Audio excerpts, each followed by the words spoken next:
Olá, queridos! O capítulo de hoje começa com a notícia da morte de Miriam, irmã de Moisés e de Arão, uma pessoa de grande importância, principalmente na vida de Moisés, pois foi ela quem providenciou para que a sua própria mãe, Joquebede, cuidasse de Moisés e ainda fosse assalariada por isso.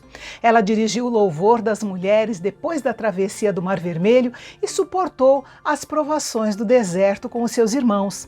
A única mancha no relato sobre Miriam foi a sua crítica à liderança de Moisés, mas falhas todos nós temos, não é mesmo? Então fica aqui a nossa nota de louvor pela vida de Miriam. A sequência do capítulo mostra um reflexo condicionado. Sempre que os israelitas se deparavam com uma dificuldade, reclamavam de Moisés e Arão e se lamentavam por não terem ficado no Egito. Sem dúvida, as dificuldades servem para mostrar o que há de melhor ou de pior dentro de nós e nos levam a amadurecer ou a nos tornar ainda mais infantis. O problema agora é que não havia água para o povo. Então, Moisés e Arão se colocaram na porta do tabernáculo e se prostraram com o rosto no chão. E então a glória do Senhor apareceu.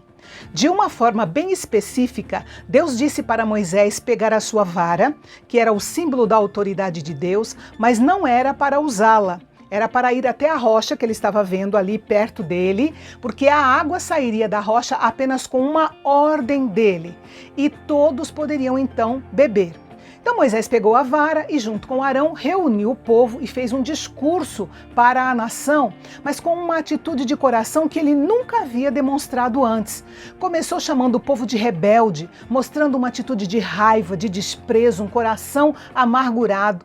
Aquele Moisés manso, intercessor, cheio de amor, paciência, havia chegado no seu limite. Ele ergueu a mão, atingiu a rocha 2 vezes com a sua vara, desobedecendo a Deus diretamente, batendo na rocha em vez de falar a ela.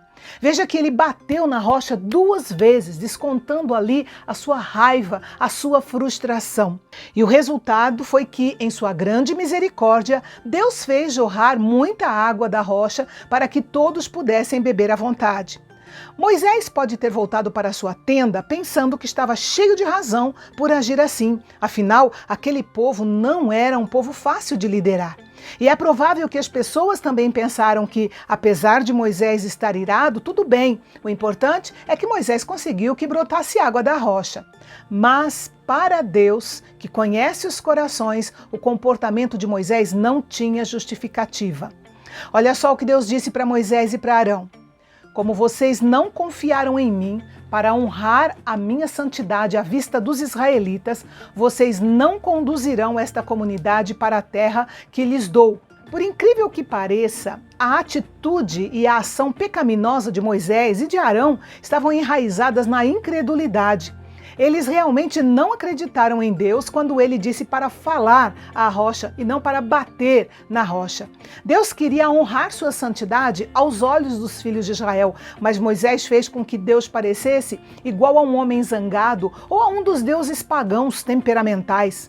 Ele não refletiu o caráter e o coração de Deus diante do povo.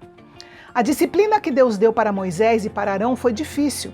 Eles não conduziriam Israel até a terra prometida. Outra pessoa terminaria o trabalho. Moisés e Arão agora seriam contados com toda a geração que já existia quando o êxodo começou e que morreria no deserto. Mas Moisés, como um grande líder que era, ainda era um homem submisso a Deus.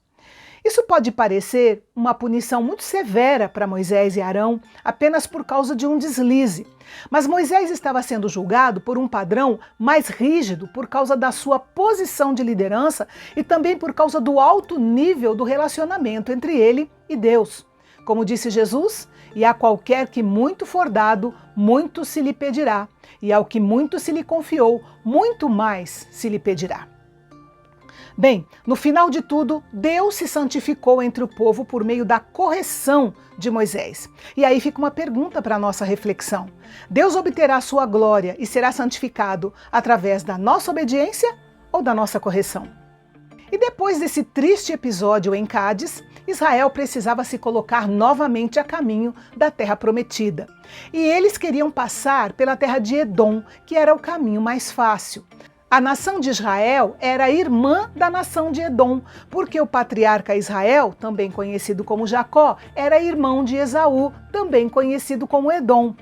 Moisés então enviou mensageiros ao rei de Edom pedindo permissão apenas para passar no território edomita.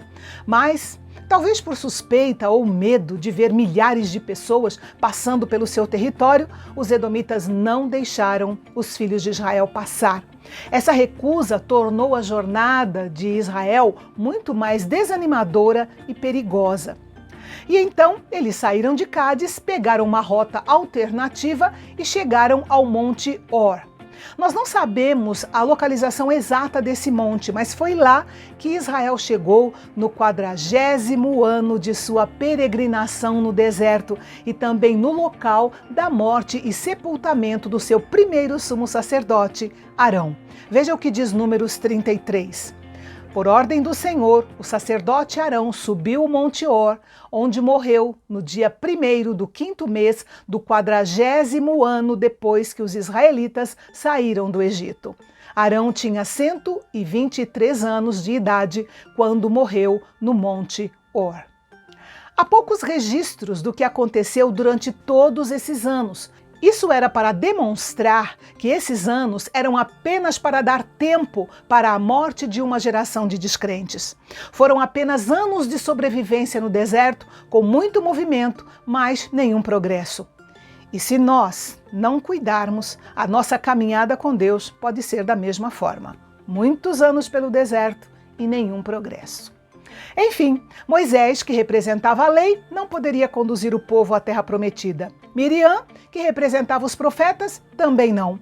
Arão, que representava os sacerdotes, tinha acabado de morrer. Só Josué, simbolizado aqui por Jesus, poderia conduzir aquele povo à terra da promessa de Deus. E a 20ª palavra de bênção de Números saiu dos lábios de John Wesley, que costumava dizer: Deus enterra os seus obreiros, mas a sua obra continua. E o capítulo de amanhã nos reserva fortes emoções, muitas lutas, vitórias, derrotas, serpentes venenosas no meio do povo e a famosa serpente de bronze. Não perca!